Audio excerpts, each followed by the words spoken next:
Hello, family. Coming back on with another video. Praises to the Most High. Blessings, family.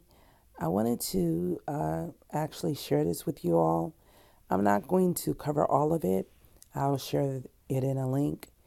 But this is so profound because I just was talking about her, earlier today and I believe yesterday as well. That through her being used, what I've have been told by ones who have seen the movie and probably read her biographer, that that she was one that was put forth in the lineup, and they actually call her Moses. So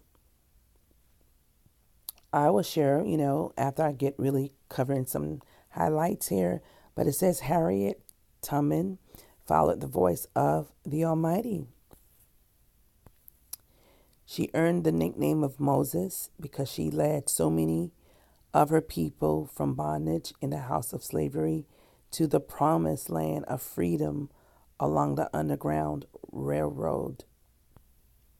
A woman of deep Christian faith, she followed the Almighty's voice and pursued the visions he planted in her heart to achieve true greatness. Wow. So, it says here that she was raised on a plantation in Maryland. Her mom was a cook, which it was at the big house. She came to faith in Yeshua as her Savior and Lord at her mother's apron strings. When she was 13 years old, she was severely impacted by actually a slave owner of someone else was chasing another slave, and the slave was entering a store that she was entering in. The slave owner asked her to stop the slave, which was a male slave, and she just moved out of the way but not stopped him. So in the story, which you will hear here, it was told that the slave owner was attempting to hit the male slave, with something, but when he threw it, it missed and hit Tubman in the head, which left her with severe pain, and actually where she would, start getting seizures ever since she was 13. But this young lady here by the name of Kate Larson, I just saw a video that she was telling the same story, but she didn't. That's what she said. But in this part right here, this is what it says. It said one terrifying incident at a 13-year-old slave severely impacted her future when Tubman refused to help tie up another disobedient slave. And that's not what this lady by the name of Kate Larson said. She was actually at this event where she was reading her book or telling, inserts about her book, and she did not say it this way. And I'll share some more things at the end. So she said, what's being said here also is bleeding and unconscious. She was carried back to her owner's house and laid on the seat of the loom, where she remained without medical care for 2 days. So let me reiterate, go back to Kate Larson, and I believe that was her. What makes it interesting also, because Harriet was actually experiencing like visions, and she would, say she was have a personal relationship, which you'll read with me or see with me as I'm going down within this article. But that lady, I believe her name is Kate Larson, she kind of not like wanted to give that to her. She was more like saying, like, not believing, or just like someone should really not have been telling her story. You understand? She was more like saying, well, she said she was having this, or she said that, when someone who really believe and understand, like I would say, well, I get what she's saying because I've experienced you know, the Almighty's voice. I've felt He have led me. And see, this lady, which happened to be a so-called white lady, had no connection, and she more so was doubting what Harriet experienced. Wow. So I just wanted to add that in there.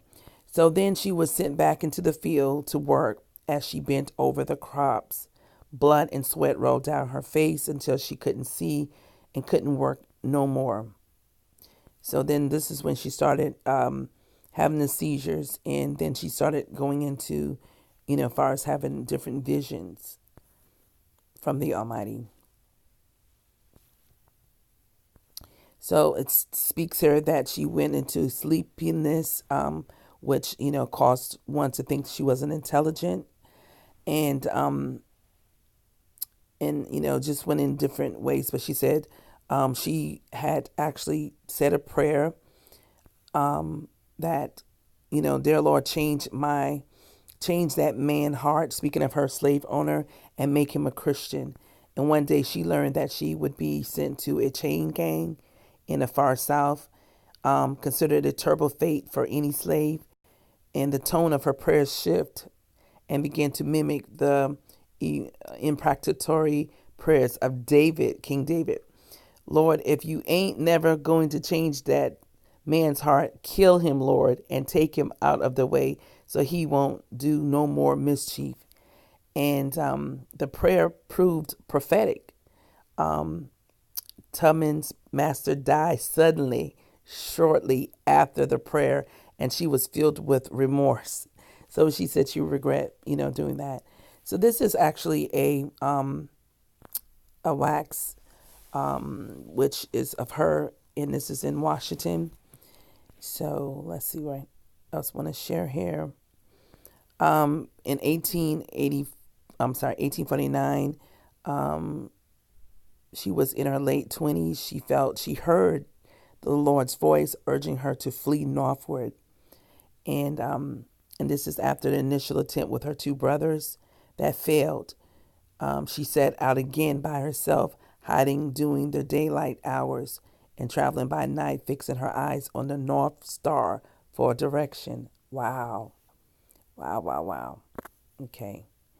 Her journey of about 90 miles on foot probably took at least a week. And when Tubman crossed the Pennsylvania free soil, she felt like she had been born again. I looked at my hands to see if I was the same person now that I was free. There was such a glory over everything. The sun came like gold through the trees and over the fields, and I felt like I was in heaven. Wow. Wow.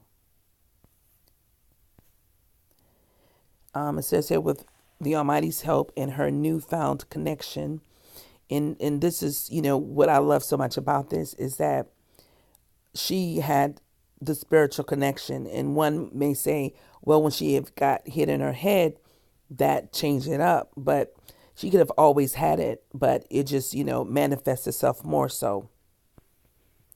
So when she learned her niece and two children would be sold in slavery, when she learned her niece and her two children would be sold in Maryland the year after her own escape, she made her way back to Baltimore and hid until she could make arrangements for their escape. So Tubman was able to bring them with her to Philadelphia. Wow.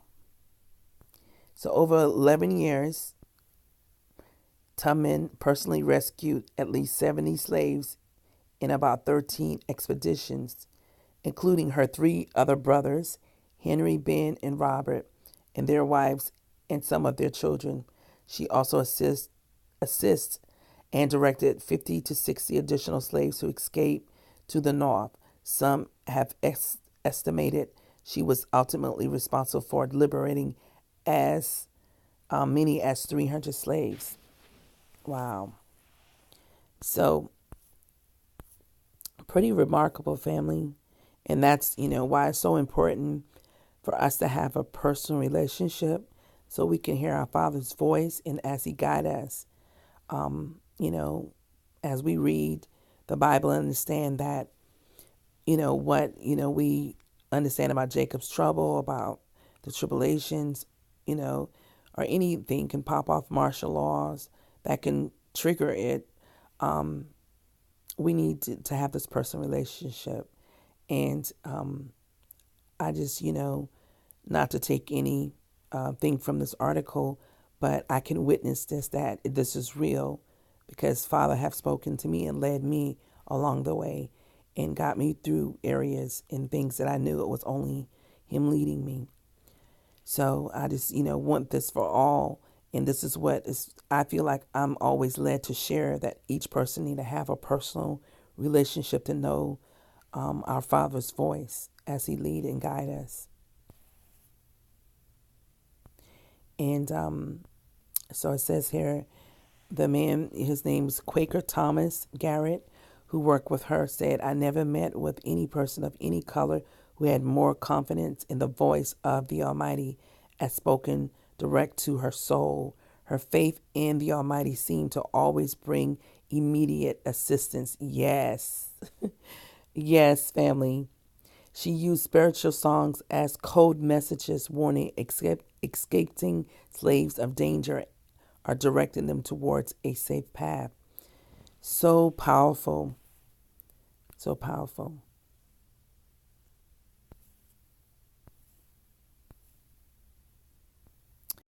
For instance, God, the Almighty, warned her that she must turn aside from the path she was on and cross a Russian river immediately.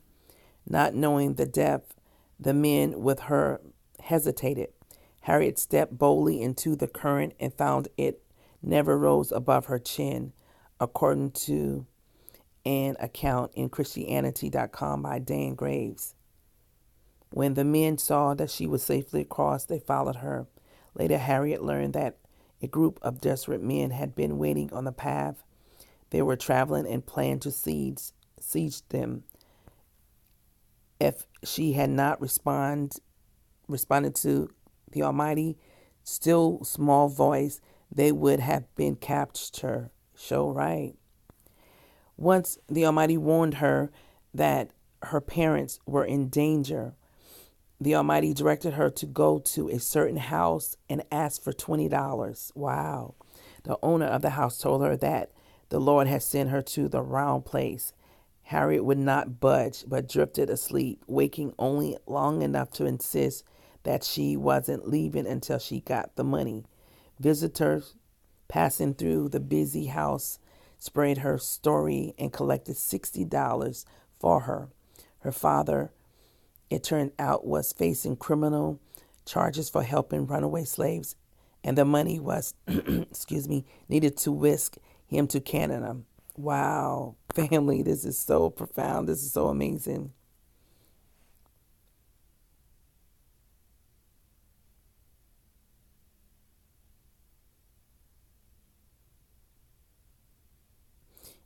And this is so great because she said, and even in interviews, she said, "Don't I tell you, Mrs. It wasn't me. It was the Almighty who, helped her in all that what she was doing." Beautiful picture of her right there. Awesome, awesome, awesome. So I just want to add to, because I know that some weeks back the Almighty, I believe, led me to this history channel where I saw where it was four different things that connected to us as Israelites, and but doing that, when it came to the Emancipation Proclamation and doing to the freedom supposedly of the slaves, you know, in 1865, he could have came back and redeemed us then at that time. So it dawned on me also that he has an appointed time that he's going to redeem us. But he used people along the way like George Washington, Abraham Lincoln, and then I was speaking about Harriet Tubman and also Martin Luther King today. So I'm going to have to go back tomorrow and make a video because I need to, when I'm reading this now, understand, because I was saying, was it that he did not fully redeem us? Did they added more time back onto us by them stepping in his way? But hearing her story, she was used by the Almighty. And like, again, family, he has his timing that he will deliver us. And we just have to, make sure that we're on the same page and having the faith and, repent and seek him for what is our purpose. Yes. So family, that's all I have here. I shared a link and you can read this in fullness. But praises to the Most High. And I just want to say this is just beautiful. I didn't go see the movie. I heard, some different, feedback on it. I'm not one to say follow people, but there's just certain things that, I, heard from others that said about the movie that is out now about her.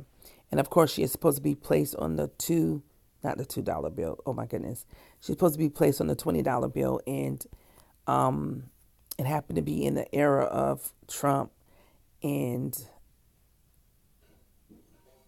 it doesn't appear that it's going to happen. But who knows, family? But I just want to, share this with you all to inspire you all and to be a witness that, this is real. And if you don't have this relationship, seek the Most High for it. Let him lead and guide you in all manners. Family, blessings and Shabbat Shalom to each one of you.